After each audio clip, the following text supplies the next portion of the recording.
ऐकली कधी तुम्ही ही कथा सात बेटांची, ह्या भूमीला साथ लाभली दर्याच्या लाटांची.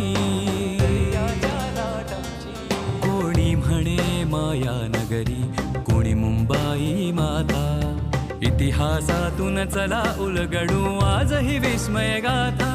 ही कहाणी अज्ञात मुंबईची, ही कहाणी अज्ञात मुंबईची. श्रोते हो नमस्कार. प्रसारित करत आहोत अज्ञात मुंबई या पुस्तकाचं क्रमशः वाचन. लेखक नितीन साळुंखे, वाचक अक्षय शिंपी आणि नेहा कुलकर्णी. संकल्पना शैलेश माळोदे. सादरकर्त्या ज्योत्स्ना केतकर. जन्मकथा गेटवे ऑफ इंडिया नजीकच्या शिवपुतळ्याची. आज ऐकूया 5वा भाग. पहिलीच अडचण लक्षात आली ती कल्याण भिवंडी कल्याण या प्रवासाची. कल्याणहून सर्व सहकाऱ्यांसह दररोज कारखान्यात भिवंडीला येणं आणि दिवसभराचं काम संपवून रात्री पुन्हा कल्याणला परतणं, आणि तेही एसटीनं, हे त्या काळी मोठं दिव्यच होतं. 3-4 तासांचा किंवा काही वेळा तर त्याहीपेक्षा जास्त तासांचा कालावधी या प्रवासातच वाया जाऊ लागला. शिवाय हा प्रवास दमवणारा होता. हे परवडण्यासारखं नव्हतं. त्यानं पुतळ्याचं एकूणच वेळापत्रक बिघडण्याची शक्यता होती. आणि वेळेचं गणित सांभाळायचं तर स्वतःचं वाहन हवं, ही गरजही लक्षात आली. मग एका मेकॅनिक्सच्या माध्यमातून एक वापरलेली स्टेशन वॅगन खरेदी करण्यात आली.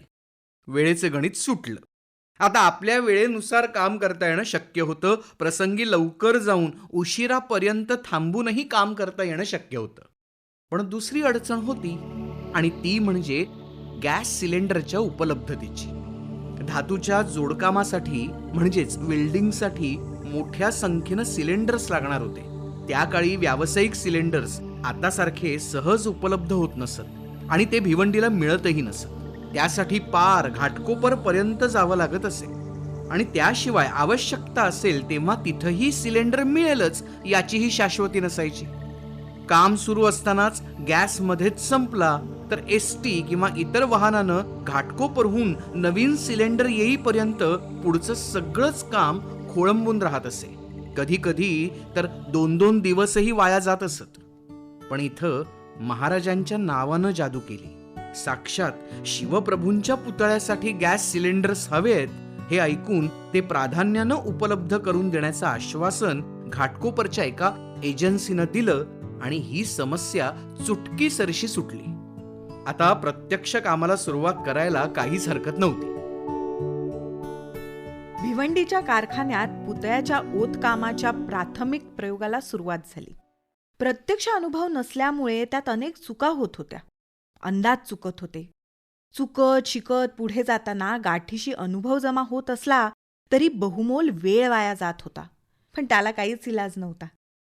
वेळ वाचवण्यासाठी भाऊंनी अनुभवी लोकांकडे मदत मागावी अशा सूचना आडून आडून केल्या जात होत्या.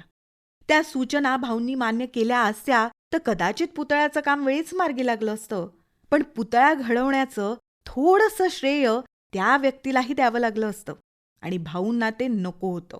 भाऊंना ती कलाकृती सर्वस्वी त्यांचीच असायला हवी होती. वेळ जाईल पण हा पुतळा आपणच ओतायचा ह्या जिद्दीनं भाऊ दुप्पट जोमानं कामाला भिडले. प्रयत्नांती परमेश्वर म्हणतात तसं हळूहळू ओतकाम जमू लागलं. एकदा हात बसल्यावर कामाला वेग आला.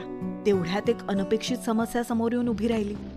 दांडेकरांच्या कारखान्यात छत्रपतींच्या 18 फूट उंचीच्या भव्य अश्वारूढ पुतळ्याचं काम सुरू आहे ही बातमी कर्णोपकर्णी होऊन सर्वदूर पसरली.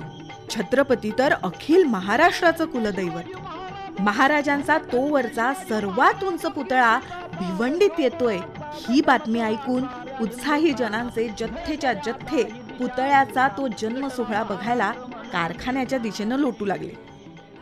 हे कमी होतं म्हणून की काय, आजूबाजूच्या परिसरातली प्रतिष्ठित मंडळीही पुतळा घडताना पाहायला येऊ लागली. सामान्य लोकांचे ठीक आहे, गर्दीमुळे येणाऱ्या अडचणी त्यांना समजावून सांगितल्या तर समजतात. पण या प्रतिष्ठित मंडळींचं तसं नसतं. त्यांचं योग्य ते आदरातिथ्य करणं भाग असतं, नाहीतर त्यांचा इगो दुखावला जाण्याची शक्यता असते. शक्यतो ते टाळण्यासाठी हातातलं काम बाजूला ठेवून ह्या सर्वांचा आदरातिथ्य करणं हा नवीनच उद्योग होऊन बसला. पुतळ्याचं काम पाहायला सर्वच जात आहेत असं म्हटल्यावर परिसरातल्या शाळा तरी मागे कशा राहतील? त्याही मुलांच्या सहली घेऊन पुतळा पाहण्यासाठी येऊ लागल्या आणि ते आणखी एक वेगळं काम होऊन बसलं. पण भाऊ आणि त्यांच्या सहकाऱ्यांनी त्यातही आनंद मानला. येणाऱ्या गर्दीला त्यांनी जनता जनार्दनाचा आशीर्वाद मानला. येणाऱ्या सर्व अतिथींचं प्रेमानं स्वागत केलं, त्यांच्या सर्व शंकांचं निरसन केलं, त्यांच्या प्रश्नांना उत्तरं दिली. विशेषतः शाळातून येणाऱ्या मुलांकडे भाऊंनी विशेष लक्ष दिलं. त्यांनी विचारलेल्या प्रश्नांची उत्तरं दिली. न जाणो त्यातून उद्याचा शिल्पकार घडणार असेल तर त्याचं कुतूहल जागृत ठेवलं पाहिजे, हा विचार त्यामागे होता. आता पुतळ्याच्या कामानं चांगलाच वेग धरला होता. पुढचे 3-4 महिने मोठ्या उत्साहाचे गेले. यथावकाश ओतकाम पूर्ण झालं. पुतळ्याचे तयार झालेले विविध भाग वेल्डिंगनं जोडण्याचं काम सुरू झालं होतं.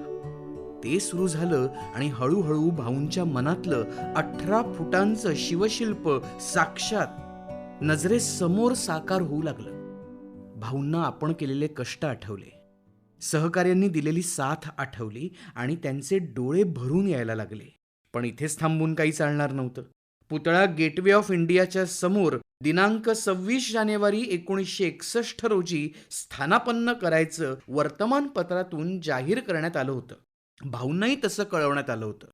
त्यामुळे भावना महत्प्रयासानं बाजूला ठेवून पुतळ्याला अंतिम स्वरूप देण्यासाठी उर्वरित बरीच कामं त्वरित करायची होती. 1960 सालचा डिसेंबर महिना उजाडला.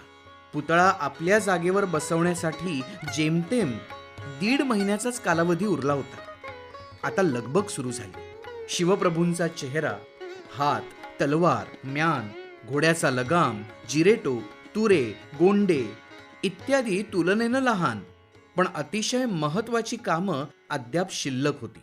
ही कामं अत्यंत नाजूक असल्यानं ती सोनाराच्या कौशल्यानं करणं अत्यंत गरजेचं होतं आणि म्हणून त्याला वेळही तेवढाच लागत होता. पण पुतळा अद्याप पूर्णपणे तयार झाला नसल्यानं जसे दिवस पुढे सरकत होते तसा मुंबईच्या मंडळींचा रक्तदाब मात्र वाढत चालला होता. पण भाऊ मात्र निश्चिंत होते. पुतळा वेळेत पूर्ण होईल याची त्यांना पूर्णपणे खात्री होती. अखेरीस डिसेंबर संपला आणि जानेवारी उजाडला. जानेवारीच्या पहिल्या आठवड्यात पुतळ्याची सर्व कामं झाली. काही किरकोळ कामं शिल्लक होती, पण ती उरलेल्या 4-2 दिवसात पूर्ण करता येण्यासारखी होती. ती झाली की पुतळा थेट गेटवे ऑफ इंडियाच्या दिशेने न्यायला तयार होणार होता. जानेवारीच्या दुसऱ्या आठवड्याच्या अखेरीला पुतळ्याची सगळी कामं संपली. महाराजांचा 18 फुटी देखणा परिपूर्ण अश्वारूढ पुतळा भिवंडीच्या कारखान्यात उभा राहिला. भाऊंनी पुतळ्याभोवती फेरी मारून काही राहिलं तर नाही ना याची खात्री केली. आपल्या हातून घडलेल्या त्या देखण्या कलाकृतीला पाहून भाऊ आणि त्यांच्या सहकाऱ्यांना कृतकृत्य वाटत होतं. पुढच्या काहीच दिवसात पुतळा त्यांचा निरोप घेणार होता. पुतळ्याच्या सहवासात 2 वर्ष कशी गेली ते कळलंच नव्हतं. या 2-1 वर्षांचा कालपट भाऊंच्या डोळ्यांसमोरून सरकत होता. पुतळ्यासाठी घेतलेले कष्ट, अडवणूक केलेल्यांचे आणि अडचणीत असताना अनपेक्षित मदत केलेल्यांचे चेहरे त्यांच्या डोळ्यांसमोर तरळत होते. केलेल्या श्रमाचं सार्थक होऊन ते शिवप्रभूंच्या रूपात समोर उभं होतं. सर्वांनाच कृतकृत्य झाल्यासारखं वाटत होतं. भाऊ आणि त्यांच्या सगळ्या सहकाऱ्यांचे डोळे आता पाणावले होते. बेटगाव अन नगर शहर ते महानगर बनताना कधी कुणीयन. हा होता अज्ञात मुंबई या पुस्तकाच्या क्रमशः वाचनाचा आजचा भाग. लेखक नितीन साळुंखे, वाचक अक्षय शिंपी आणि नेहा कुलकर्णी. शीर्षक गीत समीर सामंत. शीर्षक गीताचं संगीत सुखदा दापके. गायक मंदार पिलवलकर. ध्वनी प्रभाव परीक्षित भातखंडे. निर्मिती सहाय्य रोहिणी पाटील आणि क्षितिजा सहकारी. संकल्पना शैलेश माळोदे आणि सादरकर्त्या ज्योत्स्ना केतकर. पुन्हा भेटूया उद्याच्या भागात. नमस्कार. ही कहाणी अज्ञात